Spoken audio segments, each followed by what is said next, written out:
And I realized 5 years of feminism, how many women did I help?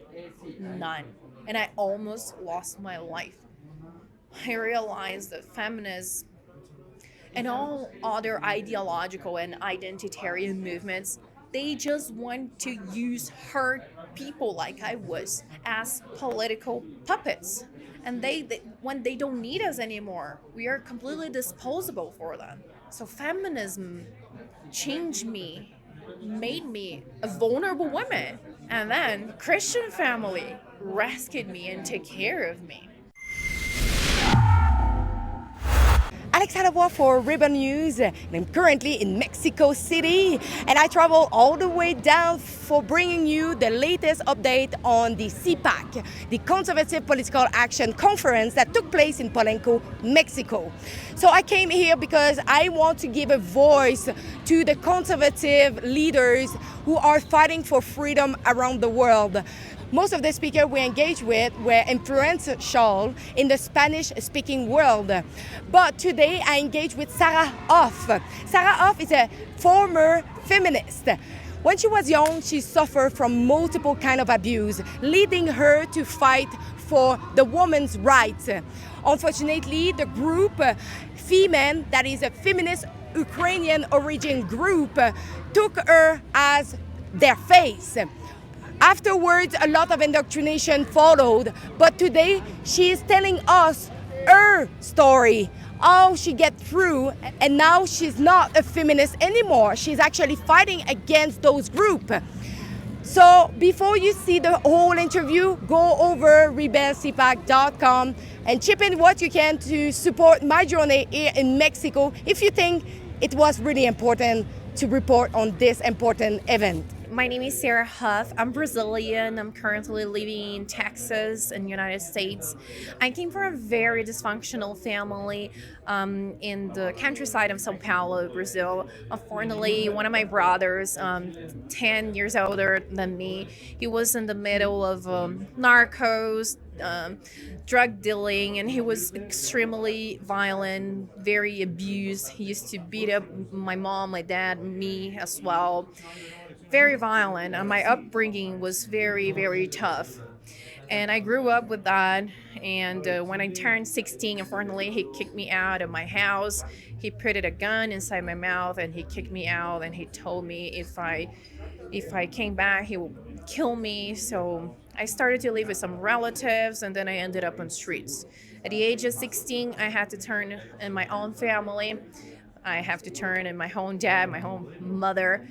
I ended up in prostitution, and that was horrible. I need to exchange my body for food, for places to live, and I used the money to finish school. At the age of almost 18, I was completely broken. I hated family. I hated God. I hated men. All men that went through my life were extremely abused, like my brother with all the domestic violence, my dad being neglecting, the men on prostitution were being sexually abused, raped multiple times, and God, because I couldn't believe, I couldn't understand, because I've been raised as a Catholic, and I couldn't understand Christianity teach us that God loves us. I never could understand why I was suffering then. God supposed, if God loves me, why am I suffering? I couldn't understand that. So I hated God because I thought God must hate me, so I'm going to hate him back. In this contest of my life, I met the feminist movement with all this beautiful propaganda, with such beautiful terminologies like empowerment, what else? Independence, freedom. And I didn't know what that means, what that meant at the time. So I went on Google, and they said it was all about freedom. It's a fight for equality, domestic violence, sexual exploitation, many things that I was leaving at a time. So I said, wow, I don't know exactly what is this, but I want to be part of this. So then I saw some girls from Ukraine, and they were doing a lot of protests there, and they were very famous at the time. And I said, I want to join them. It was the famine movement. They used to go on topless at the street and then like fighting against sex traffic and sex exploitation and sex tourism, things that I was involved. And I said, I don't want be a victim anymore. I want to be powerful. So I thought about joining these powerful girls. So I text them and they sponsored all my trip to Ukraine. When I got to Ukraine, I thought that I would be meeting the feminine girls. It was not like that. There was about 40 other girls from America, Canada, Argentina, Mexico, Spain, UK, Germany, many other countries, many feminist leaderships, and we've all been through training over a month, going through a brainwashed. It's too much to tell you right now, but they made us to do a lot of activities. For example, in the first day, they made us to throw in the garbage every single thing that represented femininity to us, like makeup, bras, pink stuff like decoration in our luggages and stuff. They made us to set that on fire. There was one day that they made us line up like in a military line in a salon. I mean, in a room, completely naked, and we all in our language we needed to repeat. I am a, I can't say ST SLUT. And then a moment it was really awkward because that I don't think there's any other stuff that is more offensive for a woman than that. And that was so offensive, but that was so awkward. But after 4 hours standing up like that and repeating that while I was beating my chest, suddenly felt normal. We went through a big brainwash. It was over a month with a lot of subversive techniques with KGB agents in Ukraine. When I returned to Brazil, all the press, all the mass media were prepared already to receive me as a celebrity, as a political celebrity. And they sponsored me for 5 years and they told me many things. They gave me orders like how to protest. You have to protest for this. You have to be part of the abortion lobby here and there, politicians here and there. Somehow, I truly believed at that time that whatever I was doing, somehow I would do some good for women because they told that so much. They told me, now you are not an individual anymore. You are a soldier for the revolution. And in this revolution, it doesn't matter what you're gonna do. It doesn't matter if you get hurt, but you will do whatever it's needed to build a good and better world for the next women generation. And my dream was that no women will suffer what I did in the past. So I was okay, fine, I could do that. So I came back to Brazil and I turned into this big political feminist celebrity. And I was always protesting and going to shows and promoting, especially abortion, because abortion is not legal in Brazil. So that is very relevant politically and ideologically. And at the age of 22, I got pregnant. And my feminist friends, they said, oh, actually, that's something good. You must have an abortion because you were the most famous feminist in this country. So if you got an abortion, that would be politically very positive for us because we can create a whole situation that we can take advantage to bring it up the topic again. And they told me that, you know what? Whatever is inside your belly, it's not a human being. It's just a clump of cells. It's just a blood clot. It's just like a period. Don't worry. And they helped me to get an abortion. The same abortion that is legal here in Mexico, same abortion that Planned Parenthood is just giving for free in front of the DMC now in the United States.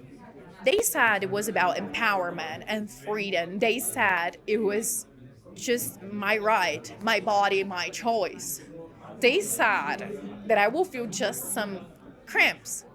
No, I think people who are okay with abortion, they never got an abortion before because oh boy, that hurt. It hurts. Because when you take the pills, those pills, they are made of a chemical substance that will provoke you on purpose, birth contractions. So it's like you will deliver your baby. I went through 6 hours of excruciating pain. And in the end, I didn't see clump of cells or a blood clot in the toilet. I saw my daughter and I realized how wrong I was. And they said that that was safe method of getting the abortion procedure. Actually, the World Health Organization said it's so safe that you can do at home, as I did. 10 days after that, I got a huge bleeding. I bled so much. I called all my feminist friends because my fingertips, it was turning blue, and I got such a huge fever. I felt like my body was on fire. There was a horrible smell coming out of me. I called all my feminist friends. I asked them for help. They said it's okay, we're on our way. 1 hour, 2 hours, 3 hours. Nobody came. They literally let me to die. The only person who actually saved my life was my neighbor, a white male Christian. He saved my life. He and his wife, they break into my apartment. They literally kicked the door out and they came into my apartment. They carried me out and they took me to the emergency room. It was terrible. I almost died. And they took care of me like I was their own daughter. And I realized 5 years of feminism, how many women did I help? None. And I almost lost my life. I realized that feminists and all other ideological and identitarian movements, they just want to use hurt people like I was as political puppets. And they when they don't need us anymore, we are completely disposable for them. So feminism changed me, made me a vulnerable woman. And then a Christian family rescued me and took care of me. So I decided just break away. I suffered a lot with post-abortion syndrome. It was a tough time. I also received a diagnosis of infertility. But then 6 months later, with the grace of God, I got pregnant again. So my little miracle nowadays, his name is Hector. He's 9 years old. And now I think my main message is sexism does exist, yes. Racism exists, yes. Prejudice exists, yes. All those issues exist. How do we solve them? Going crazy on the streets, forcing people to do things that they don't want, trying to push down people's throats crazy ideologies? No. We help people in need. We just, how can we solve the world problem? Being good Christians, just being good. You not if you're not Christian, not probably just being a good human being. So I really and truly don't believe that we need to put a lot of targets here. I am a feminist. I'm also anti-racist. I'm also vegan, and also this and this and this and that. No, I'm just someone based. I'm just a good person. I think all these identitarian movements, they're very childish. They are worried with topics that real people in need, they don't care about it. So feminists, they are talking about so stupid topics. If the questioning if we need to let our body hair grow up, body positive, if we'll be less or more beautiful if we're fat or not, women who are being trafficked, women who are being slaved, women who are being bitten every day for a drunk husband. They don't need this discussion. They need very efficient public policy to reinforce their safety, and they need the community united in charity to take care of that. So that's my main message. It needs a lot of money to sustain this kind of movement. Did you find any maybe organization who is behind funding this movement? Yes, it's actually not difficult to find out.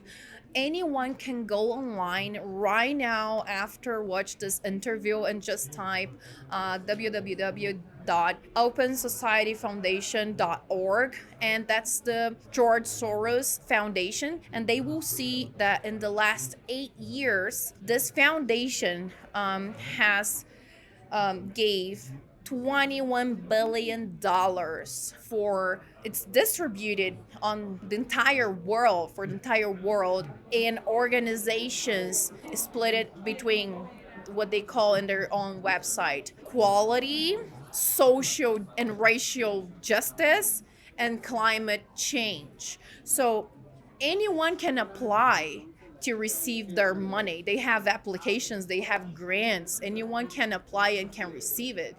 Rockefeller Foundation, Bill and Melinda Gates Foundation, George Soros Foundation, Ford Foundation, MacArthur Foundation, many, and even other giant organizations like the United Nations, or even countries like the Netherlands government. They distribute a lot of money in Latin America, supporting themes regards feminism, gender ideology, and all this. We must to understand that it's a war on family, it's a war on children, and we need to protect ourselves. We need to protect our body, we need to protect our mind, and we need to protect our souls too. I've been sent here in Mexico City to cover the CPAC, the Conservative Political Action Conference.